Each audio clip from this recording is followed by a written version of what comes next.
Je l'ai non seulement vu, nous l'avons relayé sur le site Égalité et Réconciliation, voilà, sous le titre d'ailleurs, je crois, un historien ose défier la loi Guessot sur Internet, puisque c'est ça, le Blanc-Rue est un historien. J'ai vu ce documentaire. Alors, c'est très courageux de l'avoir fait, parce qu'effectivement, on sait que il suffit de voir l'intervention d'Emmanuel Valls sur la vidéo, pour quand on lui demande, vous avez participé au Bilderberg, à la fin, il se met à parler des chambres à gaz. Sa seule défense, c'est les chambres à gaz. Donc ça, c'est pour ceux qui ne comprennent pas par quelle médiation on arrive tout de suite à la chambre à gaz dès qu'on conteste l'hégémonie mondialiste. Vous lisez Comprendre l'Empire, c'est parfaitement expliqué. Hein. Mais Paul-Éric Blanc-Rue est très courageux d'avoir fait ce documentaire, parce que c'est vraiment aller au casse-pipe et accepter une marginalisation et une diabolisation totale. Deuxièmement, ce documentaire est très intéressant parce qu'il ne met pas en avant les thèses révisionnistes, parce que vous savez qu'il y a une loi qui a été votée, qui s'appelle la loi Guessot, pour empêcher que Forisson, notamment, et les révisionnistes en général, puissent travailler, c'est-à-dire faire de l'histoire sur la période de la guerre. Hein, c'est-à-dire qu'il est interdit d'étudier l'histoire, et il est obligatoire d'admettre comme vérité révélée, permanente, sous peine de prison, les conclusions du tribunal de Nuremberg, c'est-à-dire d'un tribunal de guerre des vainqueurs un an après la guerre, pour vous dire comme c'est à peu près...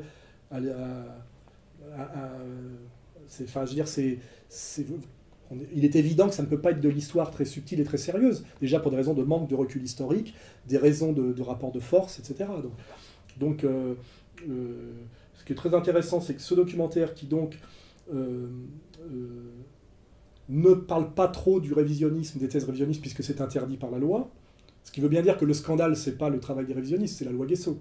La loi Guessot est un scandale absolu. Alors tous les tartuffes, on retrouve les mêmes, Elisabeth Lévy, les tartuffes de l'État palestinien sur la Lune en l'an 3000, vous disent qu'ils sont contre la loi Guessot, que c'est une loi anticonstitutionnelle, obscène, etc., et qu'il vaudrait mieux laisser parler les révisionnistes, parce que comme ça on pourrait démasquer leur stupidité, leur manque de fond, etc. Ce sont toujours les mêmes menteurs. En réalité, personne ne veut que cette loi anti-Forisson, anti-révisionniste tombe, la loi Guessot. On le sait parce que Nora l'a démontré quand il y a eu le petit truc Vérité pour l'Histoire. Ils ont bien dit qu'il fallait la maintenir, parce qu'ils sont terrifiés que cette loi tombe, parce que si cette loi tombe, les gens vont découvrir une chose, comme le dit Blanc-Rue, c'est que Forisson est très au point, très expert sur le sujet, et bien plus au point, bien plus expert que ses contradicteurs. C'est à peu près l'équivalent de ce que disent les contestateurs du 11 septembre par rapport à la version officielle. Vous voyez, je fais un parallèle qui d'ailleurs pourrait se prolonger. Vous voyez. Et en réalité, et je le dis pour Elisabeth Lévy, et tous ces menteurs et ces tartuffes du sionisme intégral, ils disent qu'ils sont contre la loi Guessot pour avoir l'air d'être des démocrates et des honnêtes gens, parce que la loi Guessot est une loi scandaleuse, qui n'est pas la loi Guessot, hein, c'est la loi Fabius-Guessot. Elle a été voulue par le tout-puissant lobby judéo-sioniste français pour empêcher le travail d'historiens qui effectivement ramenait la persécution des Juifs d'Europe par le régime national-socialiste allemand à un sujet historique et humain, alors qu'eux veulent en faire, comment dirais-je, un absolu religieux qu'ils ont d'ailleurs appelé la Shoah. La Shoah est un terme qui a été inventé à la fin des années 70. Le mot Shoah n'est écrit nulle part dans Nuremberg, hein. Ça n'existait pas. Pour en faire ce que j'appelle, c'est-à-dire un absolu religieux qui est en fait la religion de l'empire mondialiste, hein, c'est-à-dire le mondialisme ou les chambres à gaz, c'est ça l'alternative qui vous est posée. Et Emmanuel Valls l'a démontré parfaitement dans l'extrait de la vidéo que je demanderai d'ailleurs à nos camarades de remettre comme extrait en insert dans cette vidéo. Vous avez 2 petites minutes à nous accorder, on a quelques questions à poser. Ouais. Est-ce que vous avez participé au groupe Bilderberg en 2008 oui. Et en 2009? On aimerait savoir... non, une fois seulement. En 2008, c'est tout? Oui, absolument. Attendez, je signe. Ah non, mais moi je vous réponds très franchement, mais faites attention aux thèses complotistes.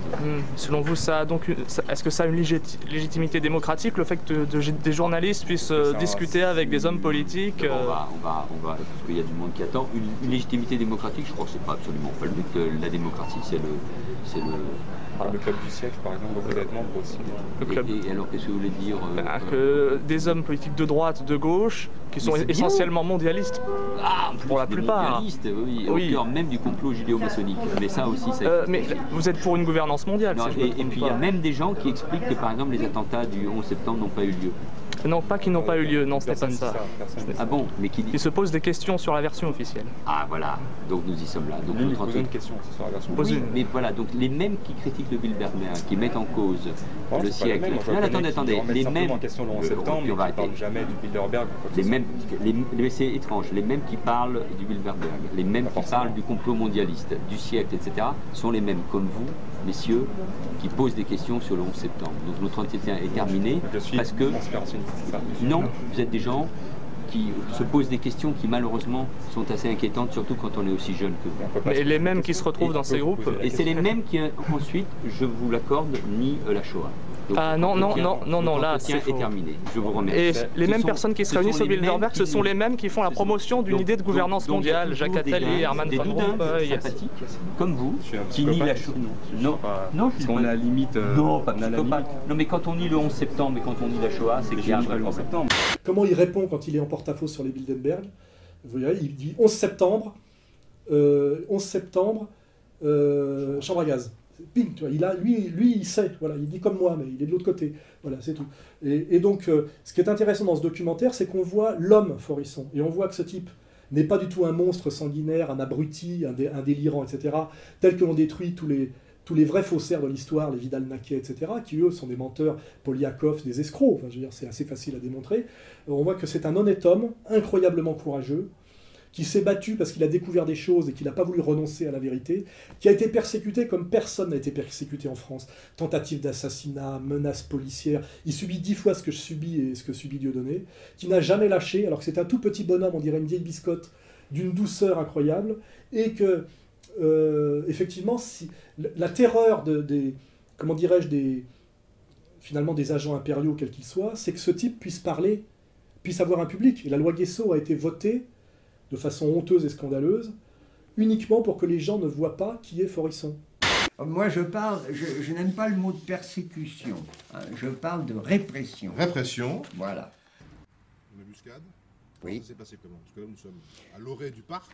Un matin, comme d'habitude, vers 10h moins le quart, je suis venu dans ce parc qui est proche de l'Allier pour y promener ma toute petite chienne. Un ballon m'est arrivé dans les pieds, je l'ai repoussé du pied et à cet instant-là, les 3 individus me sont tombés dessus. Ça a été extrêmement violent. Ils m'ont frappé et j'ai eu le temps de m'en rendre compte. Pour certains d'entre eux, avec des souliers vraiment très lourds. Moi-même, j'étais pantelant. Je ne me suis pas évanoui, mais j'ai eu l'impression, en me relevant, une impression très bizarre d'avoir perdu toutes mes dents. Celui qui va m'opérer, le spécialiste de chirurgie maxillofaciale, est là et il tremble. Ah oui. Et il tremble Quelle pourquoi? C'est que, paraît-il, on avait téléphoné à l'hôpital pour dire qu'on viendrait pour me régler mon compte et lui régler son compte à lui. Alors je pense que je n'ai pas grand-chose à ajouter, sinon que, c'est la police qui me l'a dit, le lendemain, mon nom est paru dans la presse, on a dit que j'avais été agressé et le jeune homme a déclaré qu'il regrettait de m'avoir sauvé la vie. Rien que le fait de voir Forisson en tant qu'être humain est éminemment subversif. Parce que ce type sointe l'honnêteté et la vérité. Alors que les autres en face sointent la saloperie, le mensonge, la violence et la haine. Hein, parce que pour ce qui est marrant, parce que à la fin, il y a toujours la chambre à gaz et la haine. Vous savez, la haine. Dieudonné s'amuse là-dessus. Moi, je me réclame de la philosophie grecque et des évangiles et du Christ. Je ne sais pas où est la haine dans le Christ et je ne sais pas où est la haine dans le, comment dirais-je, dans le logos grec. Par contre, je vous invite à lire l'Ancien Testament. Hein, l'Ancien Testament, lisez-le, ce que disent les prophètes, Isaïe, Ézéchiel, et je vous invite à lire, pas le Talmud révélé par les services secrets russes, l'introduction au Talmud, édité chez Albin Michel, je crois, ou chez Fayard, je ne sais plus, l'introduction au Talmud écrite par le plus grande autorité rabbinique du monde, qui est le grand rabbin de Jérusalem, Adin Stanzalt. là vous allez voir qui est habité par la haine. Hein, et que cette espèce de blabla sur la haine, on est toujours dans une espèce de boucle de haine, n'est un pur discours d'inversion-transfert. Qui est sur la haine et qui essaye de s'opposer, de résister à la haine? Est-ce que la haine est chez Forisson ou est-ce qu'elle est chez les opposants de Forisson? Est-ce que la haine est dans ce que dit Forisson ou est-ce que la haine est dans les mensonges qu'ont proférés les autres sur Forisson, sur ce qu'il disait quand Valls tout à l'heure s'attaque aux petits jeunes qui essayent de le déstabiliser sur le débat, il dit vous êtes comme ceux qui niaient le 11 septembre. Vous qui niez les camps de concentration. Non, non. Personne ne nie le 11 septembre ou les camps de concentration. Les gens disent, effectivement, le 11 septembre a existé, mais on pense que c'est un inside job des élites mondialistes impériales, qui sont des élites américano-sionistes. Hein, voilà. Non seulement on le pense, mais on arrive à le démontrer quand on fait le travail. Voilà.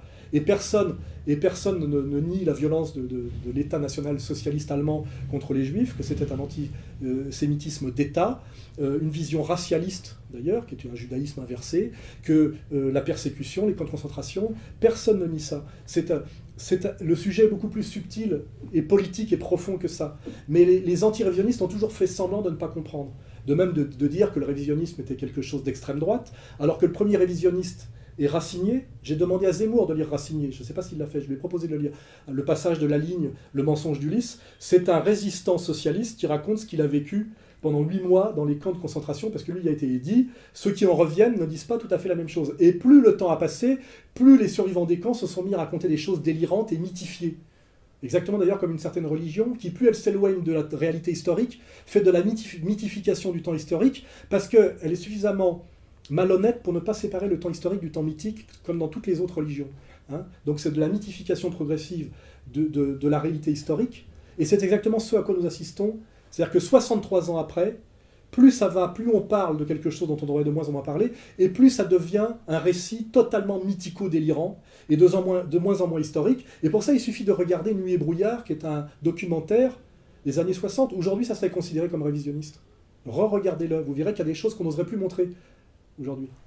Tellement c'est encore pas assez délirant dans la mythification judéo-centrée, voilà, parce on voit encore d'autres gens que des juifs dans les camps, parce qu'on voit effectivement qu'il y a de la chirurgie, qu'il y a une réalité humaine, voilà. Et en fait, on veut nous amener sur un terrain purement théologique et religieux, totalement sacré, où il y aurait de l'hérésie et de la soumission intégrale, c'est de la religion, et ça se fait par la violence symbolique, violence judiciaire, violence pécuniaire, violence réelle, hein. Voilà. Et je crois que c'est ça, en fait, le vrai combat révisionniste, c'est de faire de l'histoire. Et l'histoire, c'est toujours passer de l'idéologie à la science, d'une certaine manière. Hein. C'est une science humaine, donc jamais exacte. Et c'est, d'une certaine manière, faire de la démythification, c'est-à-dire détricoter le roman national, que ce soit le roman national français, le roman national algérien. Et nous, on le fait, de détricoter ce roman national. On est dans la haine. On est arrivé à la haine de soi chez nous. Hein, voilà. Et il y a des gens qui refusent absolument de le faire et qui empêchent qu'on le fasse. Alors moi, je pense qu'il est important, pour la paix civile en France et pour l'intelligence, c'est-à-dire au niveau individuel et au niveau collectif, de faire de l'histoire révisionniste systématique pour tous les sujets, afin de détricoter tous les mythes que produisent les systèmes de domination et les élites dominantes en place, pour revenir à l'histoire. Alors toutes les élites fonctionnent sur de la mythification de l'histoire pour se mettre au sommet d'une pyramide du bien, n'est-ce pas? C'est-à-dire la franc-maçonnerie avec la réécriture de la monarchie par la Troisième République et Ferdinand Nathan, vous voyez? Il est important, on le fait sur Égalité et Réconciliation, où on montre comment, effectivement, finalement, la monarchie française a travaillé à la centralisation en cooptant la bourgeoisie et en détruisant progressivement la féodalité, etc. On le fait sur Internet pour montrer que l'histoire est beaucoup plus complexe que ça, qu'elle n'est pas binaire, qu'il n'y a pas un avant et un après radical avec une barrière révolutionnaire, il n'y a pas la colonisation française, puis l'indépendance par la décolonisation. Tout ça, ce sont des mensonges qui conduisent à la névrose, à la bêtise et à la soumission non sue aux dominants. Voilà. Et donc, pour finir sur Forisson, il est très important que la loi Guesso tombe, et qu'elle tombe une fois pour toutes. Très important, non seulement de laisser Forisson travailler sur son sujet qu'il connaît très bien de prédilection, qui est le révisionnisme historique sur la période de la Deuxième Guerre mondiale, et il est très important que ce révisionnisme s'exerce partout, puisque l'histoire est par essence révisionniste. C'est la raison pour laquelle vous avez préfacé l'ouvrage collectif le 11 septembre, n'a pas eu lieu. Oui, parce qu'évidemment, le révisionnisme comme le disent d'ailleurs bien les agents impériaux, et comme d'ailleurs Mathieu Kassovitz se l'est pris dans la gueule sans comprendre, parce que lui aussi est un imbécile de gauche, effectivement, nier la version officielle du 11 septembre revient à nier les chambres à gaz. C'est pas moi qui l'ai dit, c'est Hélène Sixous, c'est Marin Karmitz, qui sont d'ailleurs tous de la même, soi-disant des juifs de gauche, laïcs et socialistes, quand on creuse. Mais en tout cas, ils ont tous bien compris les articulations de la domination impériale, et ils ont bien fait comprendre à ce pauvre Mathieu Kassovitz que remettre en cause le 11 septembre, c'était nier la Shoah et nier les chambres à gaz. Marin Karmitz, qui n'est pas intervenu sur ce sujet Moi, je pense que le conspirationnisme débouche sur quelque chose d'extrêmement grave, c'est le négationnisme. Négationnisme, c'est-à-dire les gens qui disent les chambres à gaz n'ont pas existé. Et on est dans cette filiation et que c'est extraordinairement dangereux. Non, mais écoutez, les millions de personnes qui se posent la question, qui sont les familles des victimes, qui sont les pompiers, qui sont les 700 ingénieurs, qui sont les milliers de pilotes, ne sont pas des négationnistes. Regardez les images filmées à l'époque, dans leur longueur, regardez ces documents-là et faites-vous votre propre conclusion. Mais ne dites pas que les gens qui pensent à ça sont des négationnistes ou travaillent à la solde des néo-nazis. Ce sera le mot de la fin. Alors Mathieu Kassovitz s'est insurgé, il a dit que c'était scandaleux. Non, c'était pas scandaleux, c'était totalement cohérent. Ces gens-là avaient parfaitement raison. C'est la même chose d'une certaine manière. Quand on établit les médiations, au bout, il y a ça. Au bout du 11 septembre, il y a les chambres à gaz. Emmanuel Valls vient de le confirmer encore. Voilà.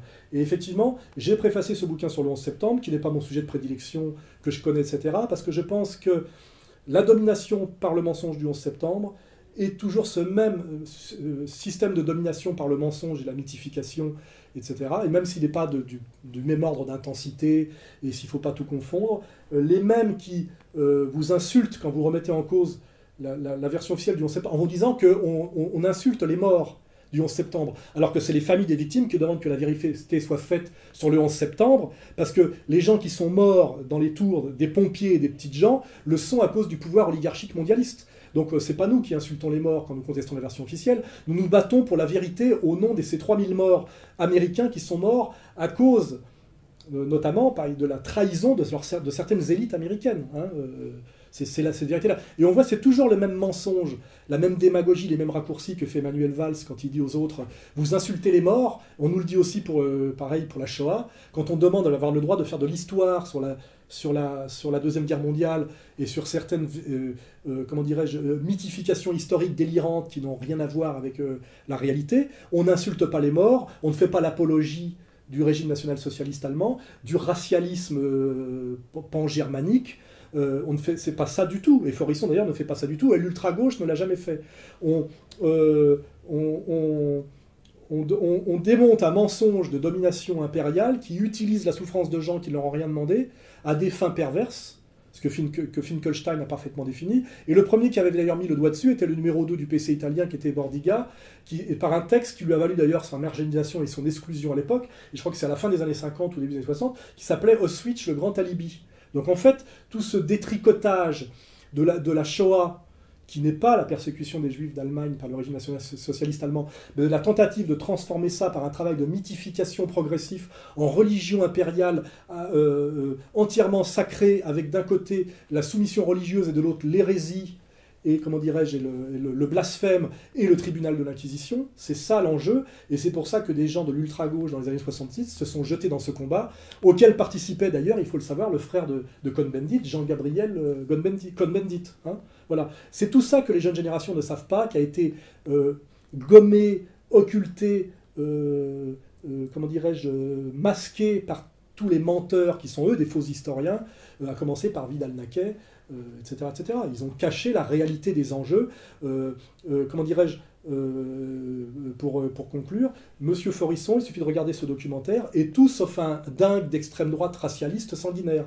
C'est un honnête homme qui a voulu faire de l'histoire honnêtement sur un sujet qui l'a intéressé sans doute au début par hasard, et qui finalement a voulu prolonger le travail de vérité de Racinier, hein, et qui s'en est pris plein la gueule par des salopards qui savaient très bien que Forisson disait la vérité, et que c'est parce qu'il disait la vérité qu'il fallait non seulement le persécuter, l'humilier, etc., mais faire voter une loi d'exception en France pour empêcher les historiens de travailler sur un seul sujet, qui est la période, effectivement, de la domination nationale-socialiste allemande sur l'Europe. Voilà. Donc c'est ça le vrai sujet. Et tout combattant de la liberté, tout honnête homme, doit s'offusquer de la persécution du professeur Forisson en France et se battre pour l'abrogation de la loi Guessot et souhaiter effectivement la possibilité que les historiens